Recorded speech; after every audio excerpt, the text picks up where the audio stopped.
बातमी परभणीतून काँग्रेस आणि राष्ट्रवादी काँग्रेसवर अनेक वेळा घराणेशाहीचा आरोप भाजपकडून केला जातो. मात्र घराणेशाहीची हिचकीड आता भाजपलाही लागते असं दिसतंय.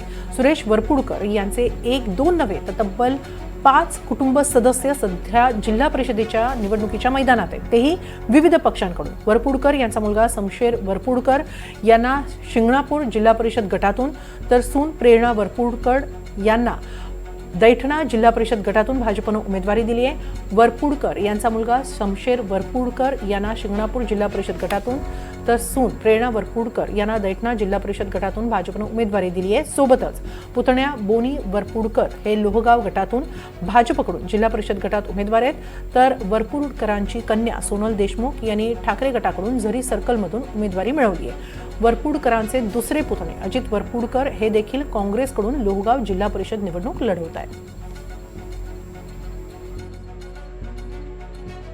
आणि त्यांच्या सुनबाई आहेत प्रेरणाताई वरपुडकर, या जिल्हा मध्यवर्ती बँकेच्या संचालिका आहेत. त्यामुळे त्यांना एक महिला म्हणून आम्ही संधी दिलेली आहे. हे 2 परिवारातील तिकीट भारतीय जनता पार्टीने दिलेत. मला आपल्या माध्यमातून एवढंच सांगायचंय, देशामध्ये अनेक पक्ष आहेत. काँग्रेस म्हणलं तर गांधी परिवाराचा पक्ष आहे, राष्ट्रवादी काँग्रेस म्हणलं तर पवार परिवाराचा पक्ष आहे, आणि शिवसेना म्हणलं तर ठाकरे परिवाराचा पक्ष आहे. मी तुम्हाला अभिमानाने सांगतो, 18 पगड जातीचा आणि सामान्यचा पक्ष जर कुठला असेल तर भारतीय जनता पार्टी आहे.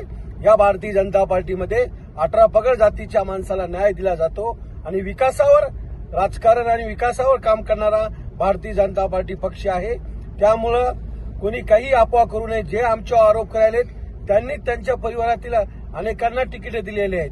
बघा, कुटुंब म्हणून आम्ही जरी एक असलो तरी प्रत्येकाचा विचार वेगळा आहे. प्रत्येक जण वेगवेगळ्या आपल्या विचारांनी निवडणूक लढवतोय. आणि माझं आणि शमशेरजींचं बोलायचं झालं तर शमशेरजी गेले 2003 पासून ते समाजकार्यामध्ये सक्रिय आहेत. 2003ला त्यांनी जय नरसिंह मित्र मंडळ स्थापन केलं. तेव्हापासून तर 2012 म्हणजे 2003 ते 2012 त्यांनी जय नरसिंह मित्र मंडळाच्या माध्यमातून काम केलं आणि 2012ला त्यांनी पहिली जिल्हा परिषद लढवली. आणि तेव्हा तो म्हणजे कुटुंबातच ती निवडणूक झाली होती. हे सगळं जिल्ह्याला माहिती आहे. ती निवडणूक कुटुंबातलेच 2 सदस्याच्या एकमेकाच्या विरोधात ती निवडणूक झाली होती. म्हणून 5 सदस्य आणि हा विषय म्हणजे करणं योग्य नाही. याच संदर्भात अधिक माहिती घेऊया आमचे प्रतिनिधी नजीर खान यांच्याकडून. नजीर, वरपुडकरांचं याच्यावर नेमकं काय म्हणणं आहे? निश्चितच खरं तर अनेक वेळा काँग्रेस आणि राष्ट्रवादी काँग्रेसवरती खरं तर भाजपकडून आरोप करण्यात येतोय. घराणेशाहीला ते वाव देत आहेत. मात्र काँग्रेसचे नेते सुरेश वरपुडकर आता भाजपवासी झालेले आहेत आणि त्यांच्या कुटुंबात 1-2 नव्हे तर तब्बल 5 जणांना या ठिकाणी विविध पक्षांकडून तिकीट देण्यात आलेलं आहे. मात्र घराणेशाही नाही तर आम्ही केवळ वरपुडकर आहे म्हणून आमचा नावाला विरोध का, असं त्यांच्या सुनबाईंचं यांचं म्हणणं आहे. तर वरपुडकर यांनी सावध भूमिका घेतलेली आहे. वरपुडकरांचं म्हणणं आहे की माझा मुलगा शमशेर वरपुडकर हे गेल्या 3 टर्म पासून जिल्हा परिषद सदस्य आहे. यावेळी सुनबाई आहे त्यांना देखील देण्यात आलेले आहेत. मात्र जे त्यांचे दोन्ही पुतणे आहेत त्या दोन्ही पुतणे खरं तर भारतीय जनता पक्षामध्ये एक बोनी वरपुडकर सक्रिय आहेत, तर काँग्रेसमध्ये अजित वरपुडकर सक्रिय आहे. मात्र त्यांचा आमच्या कुटुंबाशी संबंध नाही. त्यांची वेगळी आहे विचारधारा आहे, त्यांचा वेगळा कुटुंब आहे असं त्यांच्या सुनबाई यांनी म्हणलेलं आहे.